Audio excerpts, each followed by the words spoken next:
Heureux de vous retrouver pour cette nouvelle session de l'information sur L2A TV. Voici les titres. Mise en œuvre du Prodefilave Pelle dans la commune de Parakou. Les personnes affectées par la construction d'un abattoir moderne à Parakou ont été indemnisées. Les détails à suivre dans ce journal.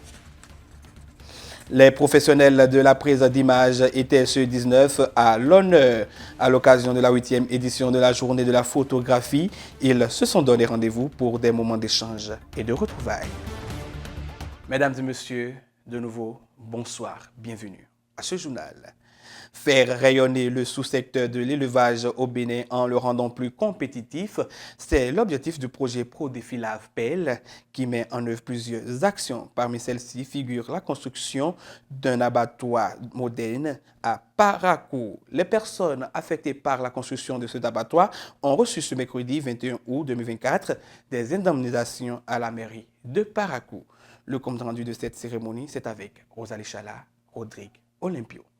Pour en finir avec bon nombre de problèmes qui minent le sous-secteur de l'élevage au Bénin, l'État béninois, à travers la TDA2, a initié le projet d'appui au développement des filières lait, viande et à la promotion des entreprises d'élevage Prodefilave Pelle sous financement de la Banque africaine de développement.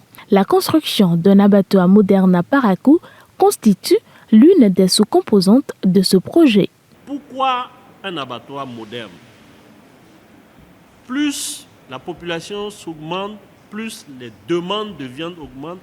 Et si on n'assure pas que celui qui vient acheter la viande avec son argent va avoir une viande de bonne qualité, qui ne va pas causer des problèmes à sa famille, ça suppose qu'on aurait commis des dégâts au plan sanitaire. Donc c'est pour garantir une qualité sanitaire de la viande qui est mise à la disposition de la population de Parakou que les autorités communales et le gouvernement ont priorisé la dotation de la ville de Parakou d'un des abattoirs les plus modernes de notre pays. La cérémonie de ce mercredi 21 août 2024 qui a eu lieu à l'hôtel de ville de Parakou s'inscrit donc dans le plan d'action de réinstallation par des travaux de construction de l'abattoir moderne de Parakou. Nous avons un temps évalué les pertes de chaque personne affectée et on a signé des protocoles et de reconnaissance réciproque de ce que on doit leur donner et de ce que vraiment ils ont accepté et prendre. Donc c'est ça qu'on va leur remettre par les chèques ce matin et c'est ça qui justifie la présente cérémonie.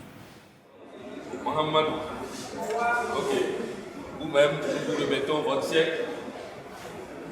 Faites-en bon usage. Pour les 146 personnes affectées par les travaux de construction, un bon usage des indemnisations reçues est demandé. Notre souhait est que cela soit géré de façon efficiente et cela soit bénéfique à chacun d'entre vous. Bien vrai, vous avez été réinstallé quelque part, mais c'est encore un accompagnement pour vous relancer, vu les dommages que vous avez subis. Chères personnes affectées, je vous demande alors de faire un bon usage de ce que vous allez recevoir aujourd'hui. Quant aux bénéficiaires, leur espoir est d'être en parfaite santé pour profiter de ces joyaux une fois réalisés. Que Dieu fasse comme on a commencé en bon état, on va finir la construction de l'abattoir en pleine santé aussi. Et je remercie tout le monde. À noter que le site d'accueil du projet est localisé dans l'îlot 32 du lotissement du quartier Zongo-Zénan, dans le 2e arrondissement, sur un domaine de plus de 8 hectares concédé par la mairie de Parakou. Je vous l'annonçais dans les titres, les maîtres d'images béninois ne sont pas restés en marge de la journée mondiale de la photographie. Une retrouvaille a été organisée à cet effet à l'hôtel de ville de la cité des Kobourou. Il s'agit de la célébration de la 8e édition de la dite journée. Suivez le reportage de Blandine Sandé et Adamou Tini.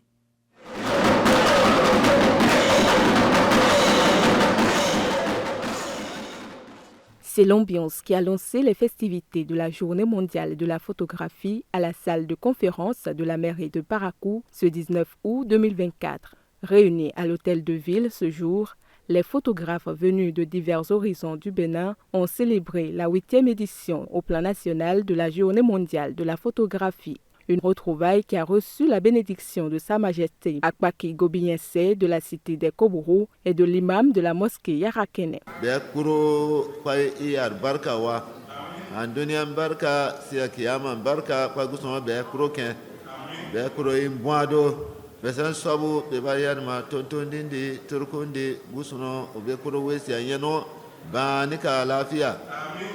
Ce que l'islam interdit, c'est des photos qui peuvent porter atteinte à la pudeur, comme la pornographie.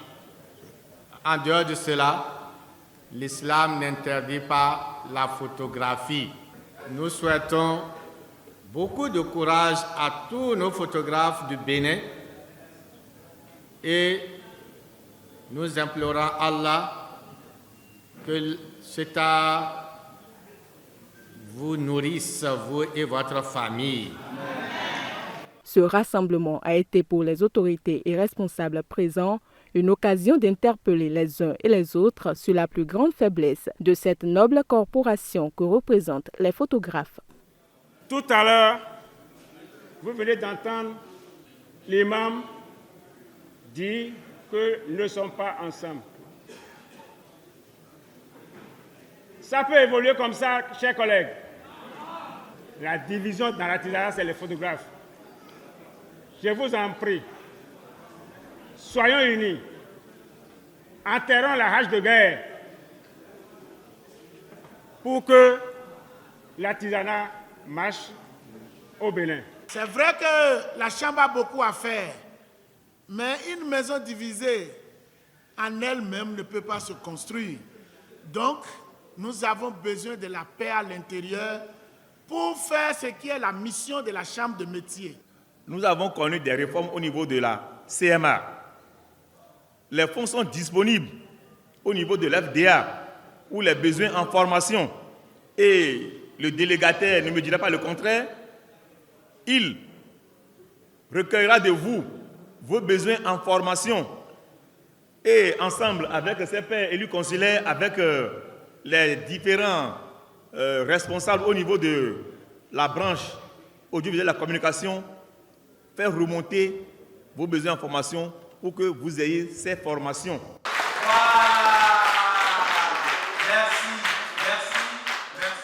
Après cette manifestation, que les messages ont été bien reçus, les maîtres d'images du Bénin ont partagé un moment de convivialité. Une belle clôture de cette célébration de la JMP qui renvoie les professionnels de la photographie béninoise à la culture de l'union au sein de la corporation.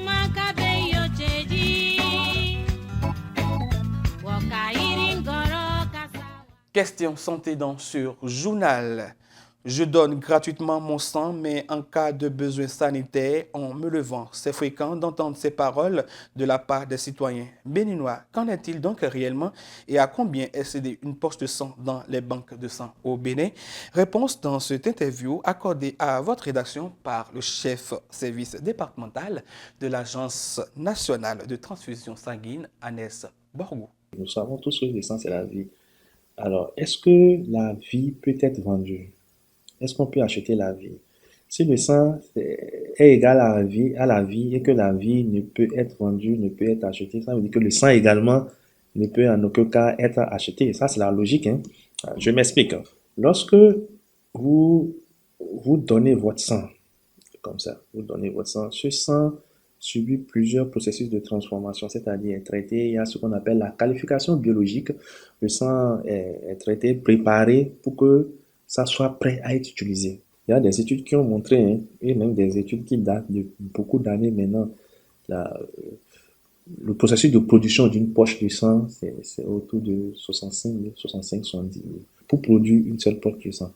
Mais malgré ce coût de production-là, la poche de sang est cédé à 4500 francs. Parce que ce sang-là est recueilli dans des poches à sang. Donc, cette poche à sang-là, aujourd'hui, dans le marché, le minimum, c'est 3500. Ça coûte entre 3500 et 5000, selon certaines caractéristiques. Mais l'État a fixé le prix à 2000 francs comme contribution c'est-à-dire du malade. Et la différence maintenant, c'est l'État qui est comme ça en termes de subvention. Les 2000 francs là, c'est pour en fait acheter le contenant, nous sommes d'accord, qui est la poche de sang. En dehors de ça, il faut reconnaître que pour pouvoir vous transfuser, il faut qu'on connaisse votre groupe sanguin et voir le sang qui est compatible avec votre groupe sanguin. Donc, dès que le malade vient, on lui fait son groupe sanguin pour pouvoir savoir le sang de quel groupe il faut lui donner. Ce groupage sanguin a un coût et actuellement, au niveau de notre structure, c'est à 2500 francs. Alors, les 2500 francs de groupage, plus les 2000 francs que l'État a fixé pour la poche vide, je peux vous rassurer actuellement, pour prendre une poche de sang, le groupage sanguin et autres, c'est à 4500 francs, pas plus. Et vous repartez même avec votre bulletin d'analyse de groupage. Vous repartez avec ça. Donc, il faut que les gens comprennent que le sang qui est donné gratuitement n'est pas vendu. Le sang ne s'achète pas, ça ne se vend pas. Le sang est cédé à ceux qui sont dans le besoin. Mais il y a des charges liées à l'attribution de cette poche de sang-là. Et les charges-là, c'est pour l'analyse du groupage sanguin et la contribution du malade pour la poche vide. Mesdames et messieurs, c'est tout pour ce journal que nous vous remercions d'avoir suivi. Bon week-end à vous en compagnie de nos programmes.